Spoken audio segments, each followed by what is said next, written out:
हर रोज एक नई कहानी देखने के लिए चैनल को सब्सक्राइब करें और बेल आइकन दबाना ना भूलें। प्रियांशी के लिए पिज्जा जैसे उसकी खुशियों की चाबी था। जहां उसे पिज्जा खाने को मिल जाए वहां उसका दिन बन जाता था। एक रोज प्रियांशी कॉलेज के एक प्रोजेक्ट के लिए अपनी दोस्त शीतल के घर जाती है। जहां प्रोजेक्ट पूरा करते करते प्रियांशी थक कर कहती है, हे भगवान, ये कॉलेज वाले पढ़ाई के नाम पर फालतू के प्रोजेक्ट फाइल थमा देते हैं। 2 घंटे कब से भूखी प्यासी लिखने में लगी पड़ी हूँ, खत्म होने का नाम ही नहीं ले रहा। भगवान को क्या सुना रही है? वो आकर कर देंगे क्या तेरा काम? फोन नहीं करेंगे तभी तो सुना रही हूँ। गुस्सा आ रहा है मुझे। अच्छा रुक, अभी तेरा गुस्सा शांत करती हूँ। तेरा फेवरेट पिज्जा ऑर्डर करके डोमिनोज से। नहीं यार, रहने दे, अभी 2 दिन पहले ही तो खाया था। वैसे भी कितना समय हो गया, पिज्जा में कोई नई वैरायटी आ ही नहीं रही, वही पुराने पिज्जा है। नहीं यार, मेरा भाई ना कल ही डोमिनोज से पिज्जा की नई वैरायटी पिज्जा पराठा खाकर आया था, वही ट्राई करते हैं। पिज्जा पराठा सुनकर तो लगता है किसी पिज्जा लवर बच्चे की दुखियारी माँ की रेसिपी हो। ठीक है, फिर भी चल ऑर्डर कर ले, चख के देख ही लेते हैं पिज्जा पराठा। प्रियांशी के कहने पर शीतल ऑनलाइन पिज्जा पराठा ऑर्डर करती है और करीब आधे घंटे में उसकी डिलीवरी होती है। पिज्जा पराठा के आते ही दोनों काम छोड़कर पिज्जा के डब्बे को ओपन करते हैं और गर्मा गर्म पिज्जा पराठा देखकर दोनों के मुंह में पानी आने लगता है। क्या देखने में तो बड़ा लजीज दिखाई पड़ रहा है। हाँ तो सोच, खाने में कितना लजीज होगा। पहली बार खा रहे हैं, कोई अफसोस ना रह जाए, इसलिए लार्ज साइज मंगवाया है। हाँ, अब बक बंद कर और पिज्जा पराठा टाइम चालू कर। इतना बोलते ही प्रियांशी पिज्जा पराठा के एक स्लाइस लेकर खाने बैठती है तो शीतल भी खाना शुरू करती है और 5 मिनट में पिज्जा पराठा ऐसे चट कर जाती है। प्रियांशी दोबारा खाली डब्बे को हाथ लगाते हुए कहती है, खत्म हो गया यार। हाँ तो खाएंगे तो खत्म होगा ही ना, पड़ा थोड़ी रहेगा। चल इसे कचरे में डाल और वापस से लिखने बैठ। थोड़ा और होना चाहिए था ना, अभी तो मेरा ठीक से पेट भी नहीं भरा था पिज्जा पराठा खा कर। वैसे इसको देख के लग रहा है जैसे हम इसे घर पे भी बना सकते हैं। पिज्जा पराठा खत्म, बात खत्म, अभी काम पर ध्यान दे प्रियांशी। हाँ समझ गई। तभी प्रियांशी खाली डब्बे को कचरे में डालकर हाथ मुंह धोकर फिर से प्रोजेक्ट बनाने बैठ जाती है। कुछ देर में काम खत्म करके वो घर जाने निकलती है। पूरे रास्ते में उसके दिमाग में पिज्जा पराठा ही चलता रहता है। अगले दिन सुबह कॉलेज के लिए तैयार होकर वो नाश्ते के लिए हॉल में आती है। तभी नाश्ता कर रहा उसका भाई अवीन कहता है, माँ एक पराठा और देना। सामने पड़े हैं, उठा ले, अभी मैं अपने हाथ से दूंगी तभी खाएगा क्या? अच्छा यही रखे हैं क्या, मैं ले लेता हूँ। आज पराठे और दही का नाश्ता हो रहा है। हाँ जल्दी खा ले, वरना ये पेटू एक एक करके सारे पराठे खा जाएगा। क्या माँ, अभी बस 5वां ही तो लिया है। बस 5वां नहीं पागल, 5 खाकर अब बस भी कर दे, पेट फट जाना है तेरा। रहने दे, जैसे पिज्जा देखकर तू पेटू हो जाती है ना, वैसे पराठे देखकर मैं पेटू हो जाता हूँ। और आप दोनों मेरे खाने पर नजर मत लगाओ। वैसे इन बातों से मुझे कल के पिज्जा पराठा की याद आ गई। उसकी बातें सुनते ही पानी पी रहा अवीन जोर से मुंह से पानी निकालते हुए कहता है, क्या क्या क्या बोला? पिज्जा पराठा? तूने कहाँ खा लिया पिज्जा पराठा? और खाया तो मेरे लिए भी लेके आती। वो मैंने शीतल के घर खाया था। और अवीन क्या बताऊं, क्या लाजवाब पिज्जा पराठा था।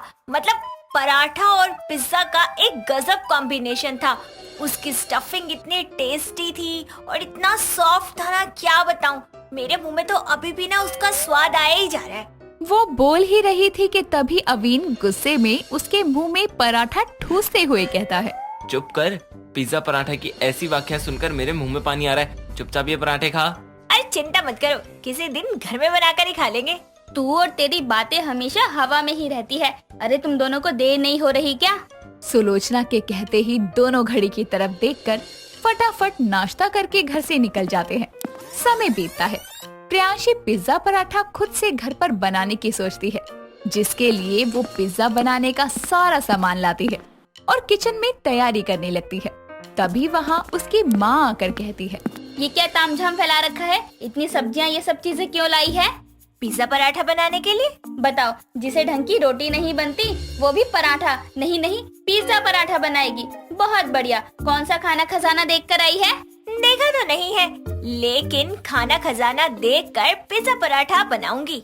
जो करना है कर, मैं पड़ोस वाली के घर पूजा में जा रही हूँ। खाना वाना बनाकर अपने किचन की सफाई जरूर कर दियो।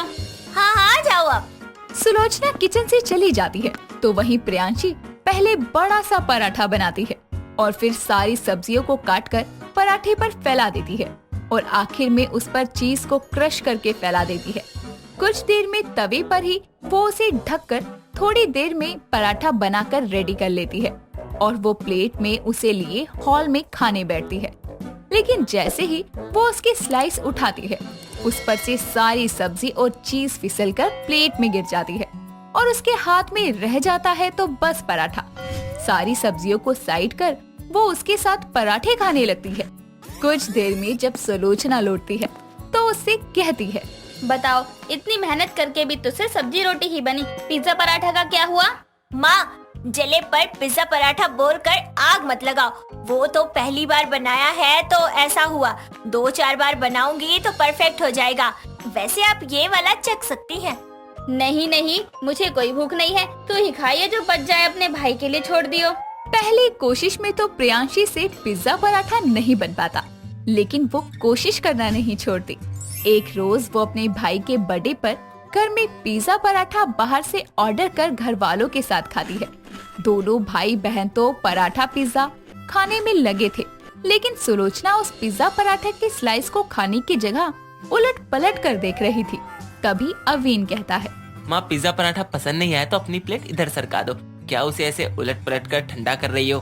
तुझे क्या, तू अपनी प्लेट पर नजर रख, मैं देख रही हूँ इस पिज्जा पराठा पर लोग इतने पैसे खर्च करते हैं। और क्या, क्योंकि मुझ जैसे लोग इसे घर पर नहीं बना पाते। आपने देखा मैंने कितनी कोशिश की, लेकिन फिर भी पिज्जा पराठा नहीं बना पाई। हाँ तो कोशिश करती ही रहती ना, कभी तो अच्छा बनता। क्या होता ज्यादा से ज्यादा, मेरे घर का 2-4 किलो राशन ही बर्बाद होता, लेकिन तुझे कम से कम कुछ बनाना तो आ जाता। छोड़ो ना माँ, ताने देकर मेरा मूड ऑफ मत करो। अभी पिज्जा पराठा का मजा लेने दो और आप भी खाओ इसे। ऐसे ही समय बीतता है।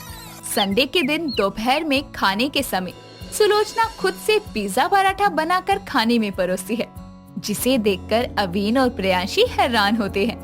तभी प्रियांशी कहती है, pizza paratha in the house? मुझे तो यकीन नहीं हो रहा माँ, सच में आपने बनाया है? नहीं, तेरी पड़ोसन आंटी बनाकर गई है। नालायक, अभी तुझे यकीन दिलाने के लिए फिर से बनाऊंगी क्या? वाह माँ, आप तो डोमिनोज वालों से भी अच्छा पिज्जा पराठा बना कर लाई हो। कैसे बनाया आपने? क्योंकि इस मूर्ख से तो बनता ही नहीं। हाँ, क्योंकि ये पराठे बनाकर उस पर ये पिज्जा वाला सामान डालती थी, लेकिन मैंने 2 पराठों के बीच सब्जियां और चीज डालकर फिर इसे तवे पर सेका। इसके अंदर का सामान बाहर भी नहीं आएगा और लगेगा भी कि हाँ, सब्जी नहीं पिज्जा पराठा है। पिज्जा पराठा खा रहे हैं। तीनों जोर से हंस पड़ते हैं और एक साथ बैठकर लंच में पिज्जा पराठा खाने का आनंद लेते हैं। दोस्तों, अगर आपको ये कहानी पसंद आई तो इसे लाइक करें, शेयर करें और कमेंट करके बताएं कि कहानी में आपको सबसे अच्छा क्या लगा।